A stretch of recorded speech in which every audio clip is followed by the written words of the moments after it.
Hello everyone. इस video में हम रैंक कोरिलेशन को डिस्कस करेंगे। ठीक है। हम देखेंगे कि टू वेरिएबल्स के बीच में हम रैंक कोरिलेशन को कैसे फाइंड कर सकते हैं। ठीक है। तो देखिए, चलिए चलते हैं सबसे पहले रैंक कोरिलेशन पर।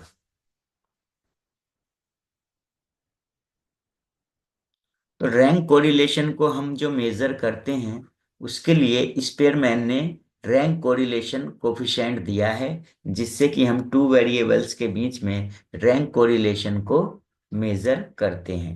ठीक है।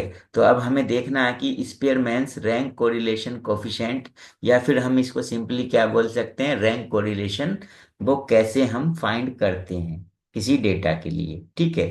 तो ये सबसे पहले इसकी डेफिनेशन पर चलते हैं।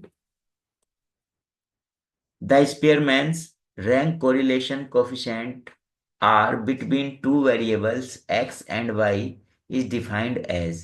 ठीक है।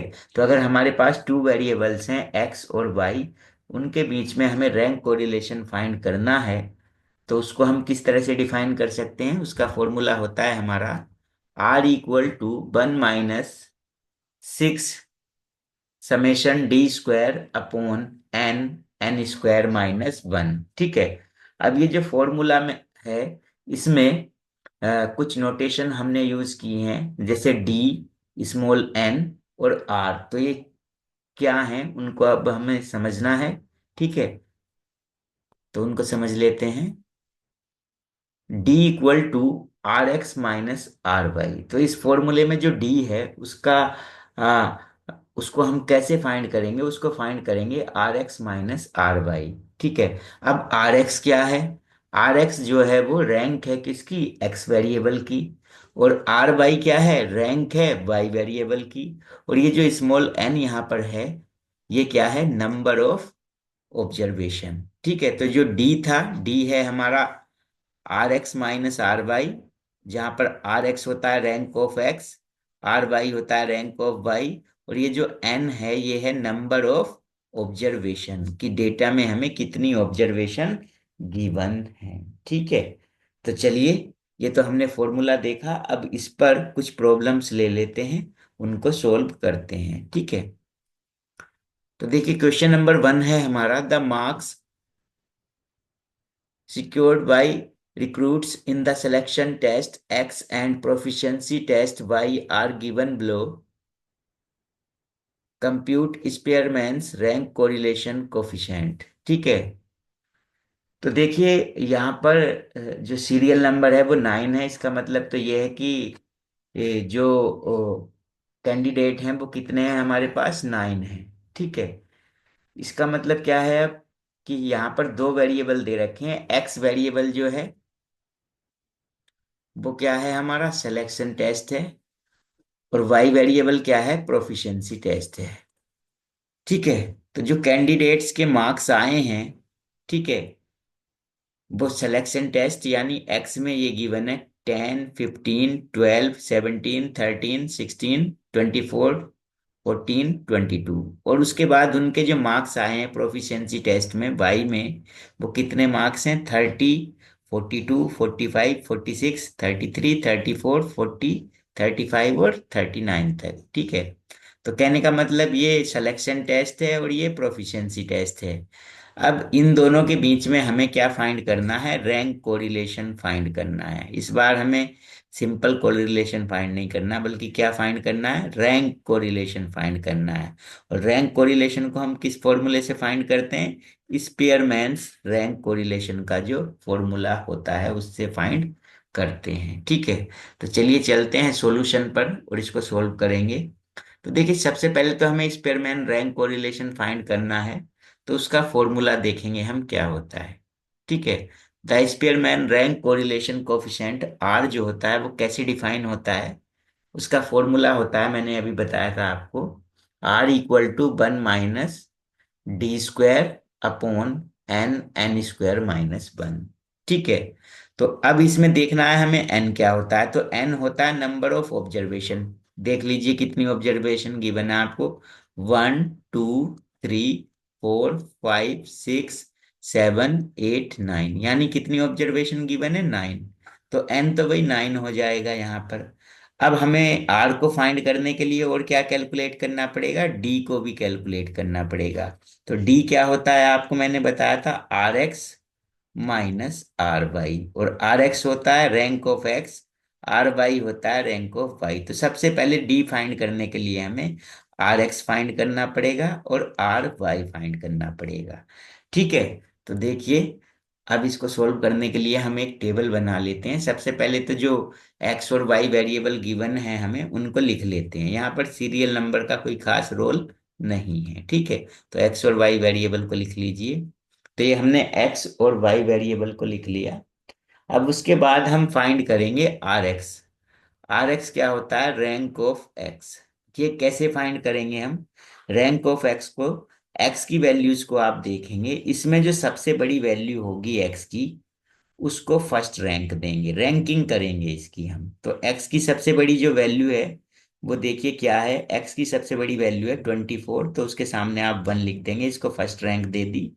उसके बाद 24 को जब दे दिया रैंक आपने, उसके बाद क्या बचा, 24 से जो लेस देन है वो क्या है, 22 है। तो 24 के बाद जो उससे लेस है वो कौन है, 22। तो 22 को सेकंड रैंक दे दीजिए। उसके बाद 22 से जो लेस देन है वो क्या है, उसको देखिए, 22 से जो लेस देन है वो है आपका 17। तो इस 17 को रैंक 3 दे दीजिए।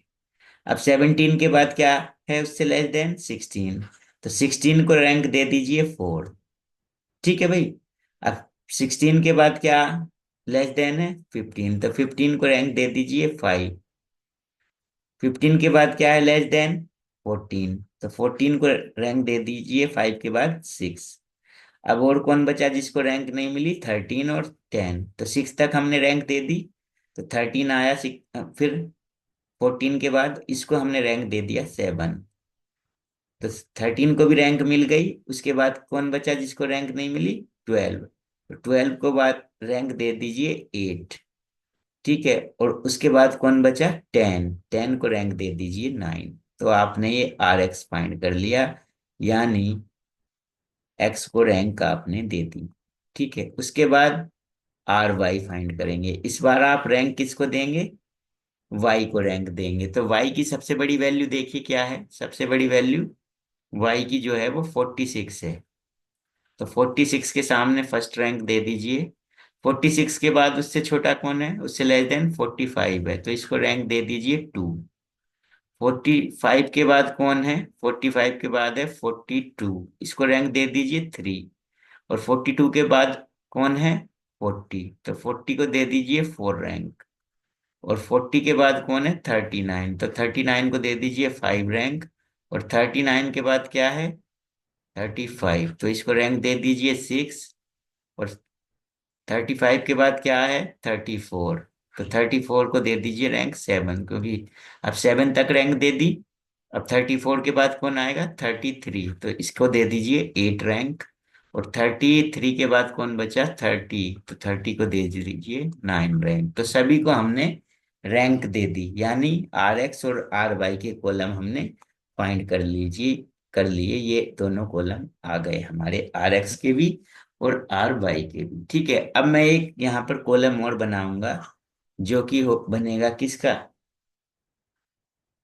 डी का कॉलम। तो डी क्या होता है, r x minus r Y.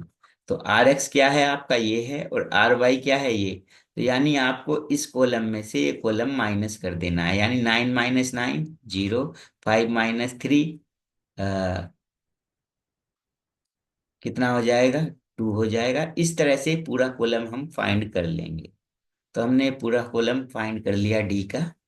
अब डी के बाद हम कॉलम बनाएंगे यहाँ पर डी स्क्वायर का। किसका बनाएंगे, डी स्क्वायर का। इसमें क्या करेंगे हम, जो डी का कॉलम है इसमें जो वैल्यूज हैं इनके स्क्वायर कर देंगे। 0 का 0, 2 का 4, इसी तरह से 6 का कर देंगे। सभी वैल्यूज का जब स्क्वायर करेंगे तो डी स्क्वायर का कॉलम हमारा बन जाएगा। तो ये डी स्क्वायर का कॉलम बन गया। ठीक है, अब इसके बाद क्या करना है, अब इसके बाद हमें फाइंड करना है डी स्क्वायर का टोटल, यानी ये जो कॉलम है हमारा डी स्क्वायर, इसका टोटल फाइंड कर लीजिए। यहाँ पर क्या फाइंड कर लीजिए, टोटल। तो इसको टोटल कर लिया हमने, इनको 0, 4, 36, 4, 1, 9909 को ऐड कर दिया आपस में, तो ये आ गया 72। ये टोटल फाइंड हो गया किसका, डी स्क्वायर का। ठीक है। अब रैंक कोरिलेशन फाइंड करना है, तो लिखेंगे the Spearman rank correlation coefficient is, क्या फॉर्मूला होता है, 1 - 6 summation d square upon n square -1। तो एन तो हमने देख लिया था स्टार्टिंग में कितना था, 9 ऑब्जर्वेशंस थी हमारी, और डी स्क्वायर की वैल्यू हमने यहाँ पर फाइंड कर ली। ये डी स्क्वायर का टोटल है ना, समेशन डी स्क्वायर की वैल्यू 72 आ गई। तो एन के प्लेस पर 9 पुट कर दीजिए इसमें, और डी के प्लेस पर क्या पुट करेंगे, डी स्क्वायर के समेशन के प्लेस पर 72 पुट कर दीजिए। अब पहले आप इसको कैलकुलेट कर लेंगे इतने पार्ट को, तो इसको कैलकुलेट करने से कितना मिलेगा, 0.6। तो ये आर इक्वल टू आ जाएगा 1 - 0.6। अब माइनस किया तो कितना आया, 0.4। तो आर की वैल्यू, जो रैंक कोरिलेशन है उसकी वैल्यू कितनी आई, 0.4। यही आपका फाइनल आंसर हो जाएगा। और जैसा कि मैंने बताया भी था कि कोरिलेशन की जो वैल्यू होती है वो -1 से 1 तक होती है, यानी इस रेंज में कोरिलेशन की वैल्यू आती है। तो देखिए इसी रेंज में तो वैल्यू आई आपको, आपकी कोरिलेशन की। तो ये आपका फाइनल आंसर हो जाएगा। ठीक है। तो ये प्रॉब्लम सोल्व हो चुकी है। अब नेक्स्ट प्रॉब्लम पर चलते हैं। नेक्स्ट प्रॉब्लम है हमारी, 10 competitors in a beauty contest were ranked by 3 judges in the following order. Use the method of rank correlation to determine which pair of judges has the nearest approach to common taste in beauty. देखिए 10 competitors हैं हमारे। ठीक है। कितने competitors हैं, 10। यानी N जो है वो कितना है, 10 है। नंबर ऑफ ऑब्जर्वेशन कितनी है, 10। चाहे आप काउंट भी कर सकते हैं, 1 2 3 4 5 6 7 8 9 10। तो एन कितना है हमारा, 10 है। 10 है ये, 10 कॉम्पिटिटर्स हैं। ठीक है। अब इन्होंने एक ब्यूटी कॉन्टेस्ट में पार्टिसिपेट किया, तो जजेज ने इनको ये रैंक दे दिए हैं। अब ये डायरेक्ट आपको रैंक इसमें फाइंड करने की जरूरत नहीं है, क्योंकि जो 3 जजेज हैं आपके, J1 J2 J3, ये 3 जजेज हैं। इन तीनों ने इनको रैंकिंग दी है। ये तो कहने का मतलब ये रैंक दे दी है आपने, ये जज 1 ने रैंक दे दी, ये जज 2 ने रैंक दे दी, और ये जज 3 ने रैंक दे दी है इसमें। ठीक है। तो अब आपको इसे रैंक कोरिलेशन फाइंड करेंगे सबसे पहले तो, और उस रैंक कोरिलेशन के बिहाफ पर आप ये फाइंड करेंगे कि कौन सा ऐसा पेयर है जजेस का जो सेम अप्रोच रखता है किस पर, ब्यूटी पर। ठीक है। तो देखिए करेंगे कैसे। सबसे पहले तो आपको जो डेटा गिवन है उसको लिख लीजिए। J1 J2 J3 तीनों जजेस ने जो रैंक दी है उनको लिख लीजिए। ठीक है, उनको लिख लेंगे, लेकिन उससे पहले क्या करेंगे, जो स्पेयरमैन रैंक कोरिलेशन कोफिशिएंट का जो फॉर्मूला होता है उसको आप लिख लेंगे। तो वो क्या होता है, R = 1 - 6 D² upon n n² - 1 होता है। तो डी के लिए आपको क्या चाहिए, सबसे पहले डी होता है Rx - Ry, यानी फर्स्ट वेरिएबल की रैंक माइनस सेकंड वेरिएबल की रैंक। ठीक है। तो कहने का मतलब अब आपको क्या फाइंड करनी है, रैंक फाइंड करनी है। तो ये ऑलरेडी रैंक ही गिवन है आपको, इसमें रैंक देने की जरूरत नहीं है, क्योंकि यहाँ पर गिवन है वर रैंक्ड, तो यानी ये रैंक दी गई है आपको। तो सबसे पहले तो इन J1 J2 J3 को आप लिख लेंगे। ठीक है। तो ये J1 ने रैंक दी है, ये J2 ने रैंक दी है, ये J3 ने रैंक दी है कॉम्पिटिटर्स को। ठीक है। अब क्या फाइंड करते हैं आप, पहले डी फाइंड करते थे ना आप। तो डी फाइंड कैसे करते थे, डी इक्वल टू होता था Rx - Ry। अब एक्स और वाई का काम कौन कर रहा है, 1 2 3। एक्स का काम 1 कर रहा है, वाई का काम 2 कर रहा है। यहाँ पर देखिए इसको, ये एक्स वेरिएबल की रैंक J1 है, जज 1 ने दी है, और वाई वेरिएबल की रैंक J2 ने दी है। तो यानी ये 1 ये 2, तो ये आपको डी इनके बीच में फाइंड करना है। पहले जज 1 और जज 2 के बीच में कोरिलेशन फाइंड करना है, पहले रैंक कोरिलेशन। तो यानी यहाँ पर आपको एक कॉलम बनाना पड़ेगा डी का, जिसमें क्या करेंगे आप, जज 1 माइनस जज टू हो जाएगा। क्लियर है? ठीक है, तो अब मैं वन टू, जिससे कंफ्यूजन ना हो, तो मैं इसलिए इस डी को जो डिनोट करूंगा वो किससे डिनोट कर दूंगा, वन टू से। यानी मैं किस किस का बीच का कोरिलेशन लूंगा, पहले J1 और J2 का। तो यानी 1 से 3 माइनस कर देंगे, यहाँ पर लिख देंगे। 6 से 5 माइनस करके यहाँ पर लिखेंगे। इन दोनों कॉलम को आपस में माइनस करके D12 फाइंड कर लेंगे। ठीक है, तो D12 फाइंड कर लिया हमने। कैसे? J1 से J2 को माइनस कर दिया। 1 से 3 गया तो -2, 6 से 5 गया तो 1। इस तरह से इनको आपने माइनस करके D12 फाइंड कर लिया। तो ये तो हुआ जज वन और जज टू के बीच में। ठीक है, अब इस डी का क्या करना होता है, स्क्वायर करना होता है। तो एक कॉलम यहाँ पर और बनाना पड़ेगा इसके स्क्वायर का, जिसमें क्या होगा, ये जो D12 आया है, इन सभी वैल्यूज का आपको क्या करना पड़ेगा, स्क्वायर करना पड़ेगा। तो हम इनका स्क्वायर कर देते हैं और कॉलम बना लेते हैं। ठीक है, तो -2 का स्क्वायर 4 हो गया, 1 का 1, -3 का 3। इसी तरह से हमने सभी वैल्यूज का स्क्वायर फाइंड कर लिया। तो ठीक है, ये तो हमने जज वन और जज टू के लिए लिया। अब हम किसके लिए लेंगे, जज टू और जज थ्री के लिए लेंगे। तो इसके लिए हमें क्या फाइंड करना पड़ेगा, डी फाइंड करना पड़ेगा। तो डी को हम किससे डिनोट कर सकते हैं, यहाँ पर 2 और 3। तो डी 2 और 3 लिख लेंगे और यहाँ पर आ जाएगा J2 माइनस J3। यानी अब की बार किस किस को माइनस करेंगे, 2 और 3 को। तो यहाँ पर एक कॉलम बनेगा D23, जिसमें 3 को 6 से माइनस करके यहाँ पर लिखेंगे, 4 को 5 से माइनस करके यहाँ पर लिखेंगे। 2 और 3 जजेस ने जो रैंक दिए हैं उनको आपस में माइनस कर देंगे। तो D23 का कॉलम हमने बना लिया। अब D23 का स्क्वायर भी फाइंड करेंगे, यानी ये जो कॉलम आया है इसका स्क्वायर कर देंगे। -3 का यहाँ पर लिखेंगे स्क्वायर करके, 1 का यहाँ पर, -1 का यहाँ पर। ठीक है, तो ठीक है, हमने स्क्वायर कर दिए। -3 का 9 हो गया, 1 का 1, -1 का 1। इस तरह से स्क्वायर हमने फाइंड कर लिए। तो ये दो दो जजेस का हमने पेयर बनाया था, पहले तो जज वन और टू का। अब की बार हमने जज टू और थ्री का लिया।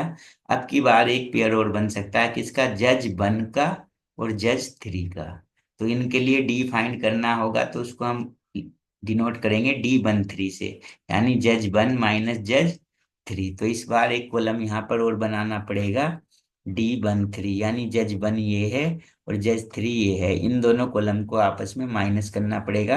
यानी 1 - 6 यहाँ पर लिख देंगे, माइनस का 5 यहाँ पर, 6 - 4 यहाँ पर लिख देंगे 2, और यहाँ 5 - 9 यानी -4। इस तरह से कॉलम बना लेंगे D13 का।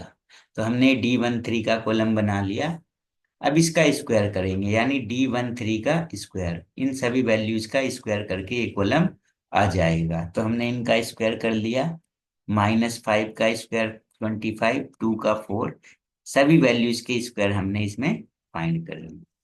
ठीक है, अब जब इतना कर लेंगे हम, तो इसके बाद क्या फाइंड करेंगे, हमें हमें डी स्क्वायर चाहिए होता है। तो हमें किस किस कॉलम का टोटल चाहिए, देखिए, एक तो इस कॉलम का टोटल चाहिए हमें यहाँ पर। एक किस कॉलम का टोटल चाहिए, जो डी स्क्वायर वाले हैं, एक इस कॉलम का टोटल चाहिए और एक इस कॉलम का भी टोटल चाहिए, क्योंकि यहाँ पर भी डी स्क्वायर है। ठीक है, तो इनका टोटल कर लिया हमने। टोटल क्या आ जाएगा, फर्स्ट कॉलम का आ गया इसका 200, एक का आया 214 और इसका 60 आ गया। अब कोरिलेशन फाइंड करेंगे, रैंक कोरिलेशन। तो सबसे पहले जज वन और जज टू के लिए फाइंड करेंगे। तो क्या होगा formula, rank correlation coefficient are between जज वन एंड जज टू क्या हो जाएगा, R12। इसको हम डिनोट कर रहे हैं R12, यानी जज वन और जज टू के लिए है ये। तो 1 - 6 समेशन डी स्क्वायर होता है। तो डी के नीचे हमने डिनोट कर दिया है D12 से, जिससे हमें पता रहे कि ये किसके बीच में है, जज वन और जज टू के बीच में है। अब इसके यहाँ जो इस समेशन है हमने डी स्क्वायर का वो फाइंड कर लिया है। वो क्या आया है, 200। यहाँ पर हम 200 पुट कर देंगे। और एन की वैल्यू कितनी है, 10। नंबर ऑफ ऑब्जर्वेशन कितनी है, 10। तो एन के प्लेस पर 10 पुट कर देंगे इसमें। और इसको जब कैलकुलेट करेंगे हम, ठीक है, तो इसकी वैल्यू फाइंड कर लेंगे। तो इसको कैलकुलेट किया आपने तो कितना मिला, आर की वैल्यू R12 कितना मिला, कोरिलेशन कितना मिला, -0.212 मिल जाएगा। ठीक है। इसके बाद जज टू और जज थ्री के बाद कोरिलेशन फाइंड करेंगे।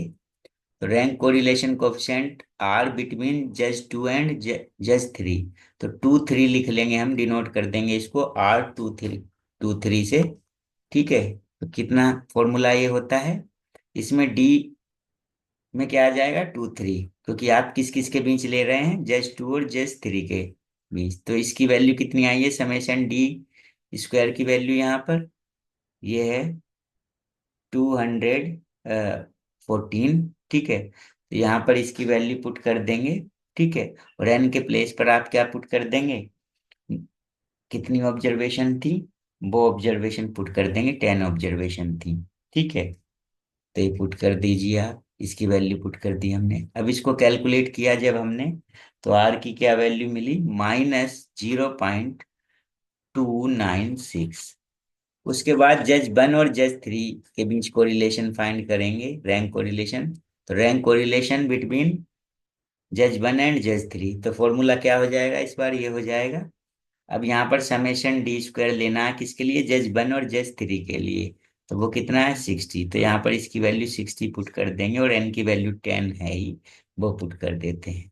जब हमने इसको पुट किया और कैलकुलेट किया, तो इसकी वैल्यू कितनी आई, 0.6363।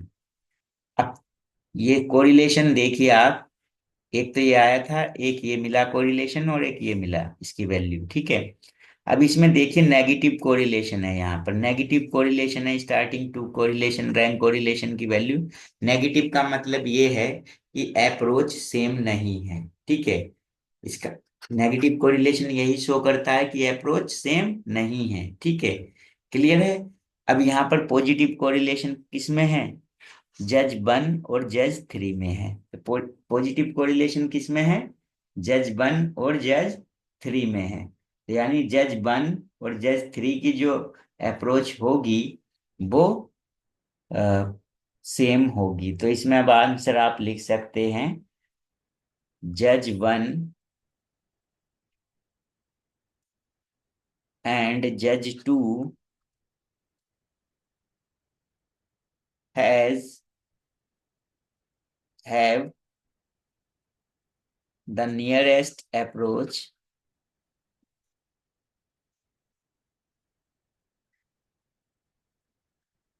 Two common test, two common test इन ब्यूटी। ठीक है। इनकी अप्रोच सेम होगी, क्योंकि इनके बीच कोरिलेशन कैसा है, पॉजिटिव है। ठीक है। अगर ये वैल्यूज भी पॉजिटिव होती तो फिर ये देखना पड़ता हमें कि पॉजिटिव में जो वैल्यू मैक्सिमम होती उसको लेते। ठीक है। लेकिन यहाँ पर तो दो वैल्यू नेगेटिव मिल गई, यानी ये तो अपोजिट डायरेक्शन में रहेगा। ठीक है। और ये पॉजिटिव मिला है, तो इस पॉजिटिव के बिहाफ पर आपने जज कर लिया कि जज वन और जज थ्री की अप्रोच सेम है। तो ये प्रॉब्लम भी आपकी सोल्व हो चुकी है। तो आज की वीडियो में इतना काफी है। Thanks for watching.